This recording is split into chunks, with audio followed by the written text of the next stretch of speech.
So, Chris, what have you noticed in the main differences between Canada cost of living and Thailand cost of living?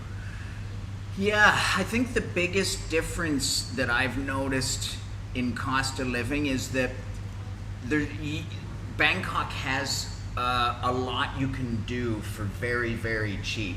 Bangkok can be very expensive. Thailand can be as expensive as you want it to be. Right. Like if you spend all your time in central Bangkok driving a foreign car, eating foreign food, flying down to Koh Samui, staying at a resort in Chaweng Beach, that's going to cost you the same as it would that lifestyle in Canada.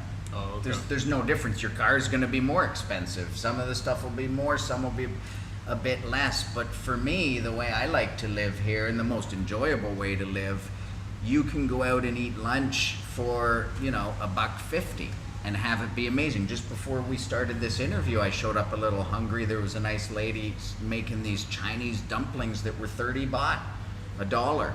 That was breakfast. That was my breakfast. That doesn't exist in Canada.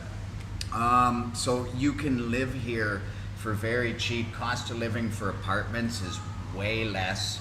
When we were looking around in Toronto and Los Angeles versus Bangkok, and we also shopped around. Before we moved to Bangkok, we looked at Singapore, South Korea, Bangkok as all options. Oh, okay. And the cost of living was one of the main driving factors behind picking Bangkok. And now that we're here, yeah, you can live here. For me, the way I see it is I can live here on half of what I live on in Canada, and I feel like my quality's the same, because I eat a lot of the local food and love it, and that's a big one. Yeah, and I think if you are interested in the cost of living out in Thailand, definitely go check out Chris's $10 challenge video, because that video is very, very good to have people get an understanding of what certain things cost throughout the day.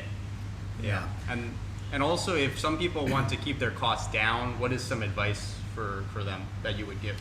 Yeah, just try and live a little bit more local. Get away from where all of the tourists are and all of the kind of main area with all of the expats and foreigners, and go into where the locals are. Tomorrow I'm going to be doing a video, and it's 3 apartments for $500 a month, and yeah, if I was looking for an apartment for $500 a month in Toronto or LA, That'd be impossible. Man, right? what bridge am I living under? Come on, it just doesn't exist, right? And so just look around and live as much like a local as you can. It's more enjoyable that way anyway. You get more out of the experience. You meet better local people. You get immersed in Thailand that way, and it'll save you a ton of money. And also, something that I want to add too is definitely learn how to use public transportation. Oh yeah. Because if you can learn how to use public transportation, like for example the Songtao, the truck taxi, those from here to the mall, it would cost only 7 baht. Wow. To go to the mall. Really? On one of the Songtails? On one of the truck taxis. Amazing. But if you took a taxi, that exact same ride is close to 100 baht. Oh wow. So you could just see the differences in between if you know how to use the Songtao and the buses compared to if you take a taxi. Yeah, agreed. And the river taxis too. I take that. It costs me 12 baht. And I get across all of Bangkok. Saves me money and no traffic. Yeah, that's cool. That's very good to know.